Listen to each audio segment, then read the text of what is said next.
Bismillahirrahmanirrahim. Assalamualaikum warahmatullahi taala wabarakatuh. InsyaAllah anak, hari ini kita akan masuk pelajaran yang keempat dalam tafsir, iaitu tafsir ayat 90 surah Al-Ma'idah, hukum arak dalam Islam. Yang lepas kita dah belajar beberapa pelajaran dan kali ini kita akan cuba sambung pelajaran kita. Dan minggu-minggu lepas saya telah bagi sedikit kerja untuk kamu tulis dalam buku tulis, iaitu sedikit nota, dan insyaAllah hari ini kita cuba study sikit lah apa yang telah kamu tulis, insyaAllah. Kita mulakan dulu dengan ayat Al-Quran, tafsir 90 surah Al-Ma'idah ini. A'udzu billahi minasyaitanir rajim. Bismillahirrahmanirrahim. يا أيها الذين آمنوا إنما الخمر والميسر والأنصاب والأزلام رجس من عمل الشيطان فاجتنبوه لعلكم تفلحون. Artinya, wahai orang-orang yang beriman, bahawa sesungguhnya arak, judi, pemujaan berhala, mengundi nasib dengan batang-batang anak panah adalah kotor, yakni keji. Semuanya adalah daripada perbuatan syaitan. Oleh itu, hendaklah kamu menjauhinya supaya kamu berjaya. Baik, daripada tajuk ini, kita boleh faham. Ayat ini ingin mengatakan kepada kita, ingin memberitahukan kepada kita bahawa hukum berjudi, minum arak, mengundi nasib, milik nasib, semuanya adalah haram. Tapi yang di-highlightkan dalam tajuk ini adalah hukum arak dalam Islam. Hukum arak itu sendiri. Kalau tengok dekat dalam erti kalimah, kita boleh tengok satu persatu. Ya ayyuha, maksudnya wahai. Allazina amanu, orang-orang yang beriman. Innama, sesungguhnya. Al-khamru, yakni arak. Wal maisir, judi. Wal azlam, anak-anak panah untuk mengundi nasib. Wal ansab, berhala. Rijsum, yakni najis ataupun kotor. Min, daripada amal, yakni pekerja syaitan fajtanibu, maka jauhilah kamu, la'allakum, mudah-mudahan, tuflihun, kamu berjaya. Ini ada erti kalimah bagi ayat surah Al-Ma'idah ayat yang ke-90. Dia nak bagi tahu kepada kita bahawa hukum judi, arak, milik nasib, menyembah berhala ni adalah haram. Tapi dalam tajuk ini dia ingin menyampaikan kepada kita bahawa apakah hukum arak itu dalam Islam. Kita cuba tengok makna arak dalam Islam. Makna arak ini setiap bahan yang memabukkan dan merosakkan pemikiran. Biasanya dibuat dan diproses daripada air anggur ataupun gandum ataupun bali, tamar dan sebagainya yang telah ditapaikan. Apa maksud ditapaikan? Diperam.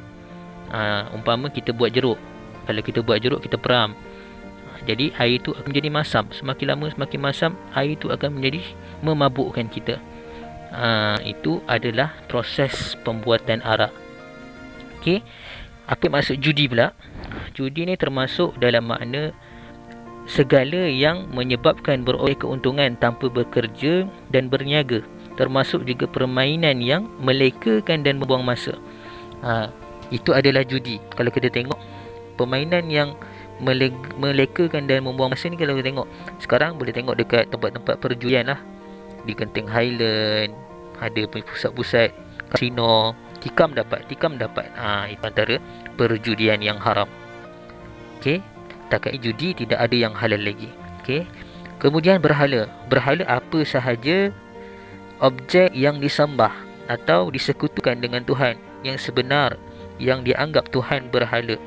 Baik, untuk berhala ni pula tak semestinya patung berhala Al-Lata dan Al-Uzza saja. Ada juga orang yang menyembah pokok, ada orang yang menyembah kubur, ada juga orang yang menyembah pelbagai-bagai lagi. Ada yang sembah kereta, sembah orang sembah orang, ada yang sembah api. Jadi itu merupakan salah satu perkara yang menyekutukan Allah dan dianggap sebagai menyembah berhala. Okey. Baik, habis muka surat 32 dan 33.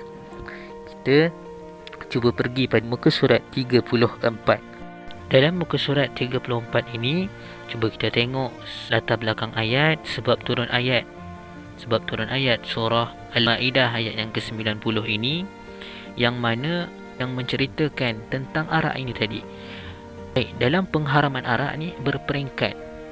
Pada asalnya arak ni tidak haram, tapi disebabkan kelalaian umat Islam pada ketika itu menyebabkan Allah mengharamkan sekeras-kerasnya. Cuba kita tengok ke surat 34 sebab turun ayat ini. Imam Ahmad telah meriwayatkan daripada Abu Hurairah radhiyallahu anhu, katanya, ketika Rasulullah sallallahu alaihi wasallam sampai ke Madinah, didapati orang Madinah ini minum arak dan makan hasil judi. Maka mereka bertanya kepada Rasulullah sallallahu alaihi wasallam dengan perbuatan tersebut. Maka Allah pun menurunkan ayat yas'alunaka 'anil khamri wal maisir. Yang ini mereka pun berkata, Allah tidak mengharamkannya kepada kami, Allah hanya mengatakan kepada kami ianya hanya dosa besar. Jadi mereka pun terus minum arak. Sehinggalah pada suatu hari seorang muhajirin menjadi imam ketika solat maghrib. Seorang mujahirin menjadi imam ketika solat maghrib. Dia membaca Al-Quran dengan mencampur adukkan bacaan ayat Al-Qurannya.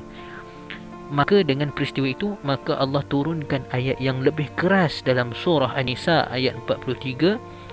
Ya ayyuhallazina amanu la taqrabus salah wa antum sukara hatta ta'lamu ma taqulun. Wahai orang-orang yang beriman, jangan kamu mendekati salat jika kamu ini dalam keadaan yang mabuk. Itu Allah mengeraskan sedikit ayat itu tadi dalam surah An-Nisa ayat 43. Kemudian turun lagi ayat yang ketiga yang mengatakan dengan sekeras-kerasnya bahawa arak ini haram, iaitu ayat surah Al-Maidah ayat yang ke-90 ini, ya ayyuhallazina amanu innamal khamru wal maisir, hinggalah akhir ayat fahal antum muntahun. Barulah mereka mengatakan, wahai Tuhan pendidik kami telah berhenti minum arak. Dan semenjak itu arak pun adalah haram bagi setiap orang Islam. Kerana arak boleh jadi berbagai-bagai perkara jahat yang lain, boleh jadi berbagai perkara maksiat yang lain, semuanya kerana setitis arak. Maka kita hendaklah jauhi diri kita daripada arak ini, kerana ia adalah perbuatan syaitan. Kalau kamu nak berjaya, kamu jauhi arak. Itulah pesan Allah dalam ayat Al-Quran surah Al-Maidah ini. Inilah sebab turun ayat secara berperingkat, 3 peringkat. Yang pertama, boleh minum arak, ianya hanya dosa besar. Mereka pun terus minum sehinggalah salah satu cerita tadi, seorang mujahirin dia bawa ke solat dalam keadaan mabuk dan ayat Quran ini telah dicampur adukkan. Maka Allah terus menegur dengan secara keras, jangan kamu dekati solat kalau kamu dalam keadaan yang mabuk. Dan Allah turunkan lagi ayat yang ketiga supaya kamu tidak minum arak langsung, mengharamkan arak ini tersebut, kerana arak ini adalah perbuatan syaitan yang direjam. Baik anak-anak semua, kita cuba lihat ke surat 35, tengok kandungan ayat pula. Dalam kandungan ayat ini, surah Al-Maidah ayat yang ke-90 mengandungi perkara-perkara yang berikut. Yang pertama, larangan minum arak. Larangan minum arak ini, larangan main judi, larangan menyembah berhala dan larangan menilik nasib. Itu yang pertama. Yang kedua, dalam isi kandungan ini, perintah menjauhi segala unsur yang datangnya daripada syaitan. Dan yang ketiga, syarat mendapat kejayaan hidup di dunia dan di akhirat dengan meninggalkan amalan-amalan yang berunsurkan syaitan. Itu adalah isi kandungan yang kita boleh dapat daripada ayat 90 surah Al-Maidah yang kita belajar hari ini. Okey, baik, kita sambung lagi dalam muka surat 36. Tengok pula apakah hikmah larangan minum arak ini. Hikmahnya yang pertama, mengandungi bahan kimia yang berbahaya dalam arak ini yang mampu merosakkan akal fikiran, merosakkan hati, merosakkan setiap organ dalam badan. Itu adalah perkara yang berbahaya yang ada pada arak ini tadi. Bukan arak saja, selain daripada arak, benda yang berbahaya juga yang mampu merosakkan akal fikiran, yang boleh membuatkan kita mabuk, seperti dadah. Dadah pun mampu membuatkan kita mabuk. Jadi jauhilah dia seperti mana kita jauhi arak. Baik, itu yang pertama. Yang kedua, tidak mengandungi nilai kesihatan seperti zat vitamin dan protein. Dalam arak tak ada pun vitamin dan protein. Yang ada cuma apa? Tu racun. racun je yang ada yang boleh membunuh diri kita. Okey, yang ketiga, menambahkan asid dalam badan yang berbahaya kepada darah, buah pinggang dan pundi kencing. Itu yang ketiga. Yang keempat, menyebabkan seseorang itu melakukan maksiat dan dosa-dosa besar. Ummul khaba'is. Maknanya arak ini adalah ibu segala maksiat.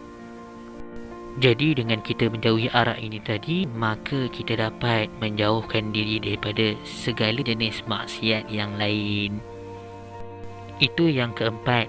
Yang kelima, menyebabkan kebencian dan permusuhan dalam keluarga dan masyarakat. Yang keenam, menjadi sebab kepada banyak kes bunuh dan kemalangan jalan raya.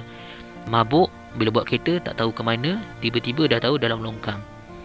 Itu bahayanya, dah boleh menyebabkan orang lain juga turut mendapat kecelakaan di jalan raya. Yang keenam, yang ketujuh, membazirkan harta pada perkara yang tidak mendatangkan manfaat. Arak ni tak ada manfaat langsung, yang ada mudarat sahaja. Yang ke-8, menyebabkan tidak dapat mengamalkan suruhan agama. Jadi bila kita minum arak, kita tak tahu apa yang kita buat. Solat entah ke mana, puasa entah ke mana, maksiat kita buat. Jadi untuk mengelakkan daripada kita lakukan perkara yang menyalahi perintah-perintah syarak dalam agama kita, jadi kita hendaklah jauhi daripada minum arak ini. Okey, jadi itu adalah hikmah larangan meminum arak. Untuk seterusnya dalam pengajaran dan muka surat 37. Baik, dalam muka surat 37 ini kita tengok sikit sebanyak pengajaran ayat.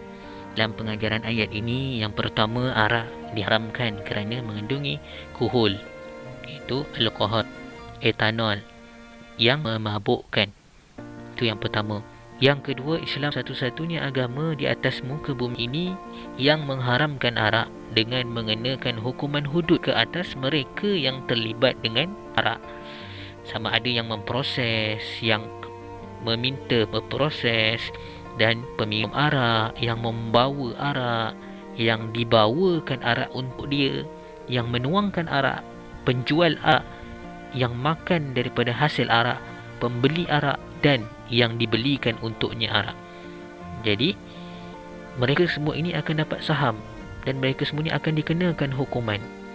Di akhirat pun akan dapat hukuman yang setimpal untuk mereka ini. Itu yang kedua. Yang ketiga, Al-Quran, kitab yang benar, ia mengharamkan arak dengan sekeras-keras. Tiada alasan bagi seorang untuk meminumnya walaupun hanya dengan setitis sahaja. Tak boleh minum walaupun dengan setitis sahaja.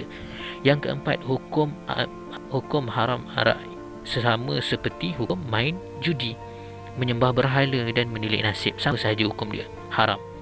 Yang kelima, jumhur ulama, yang ini kebanyakan para ulama, memahamkan daripada perkataan rijsun, yakni kotor, yang disebutkan dalam ayat berarti najis mutawassitah. Ini najis yang sangat berat, najis mutawassitah. Baik, yang keenam, setiap perkara yang berunsurkan syaitan wajib dijauhi. Kejayaan dalam hidup di dunia dan di akhirat adalah dengan mematuhi perintah Allah Subhanahu wa taala dan menjauhi larangan dengan sepenuhnya.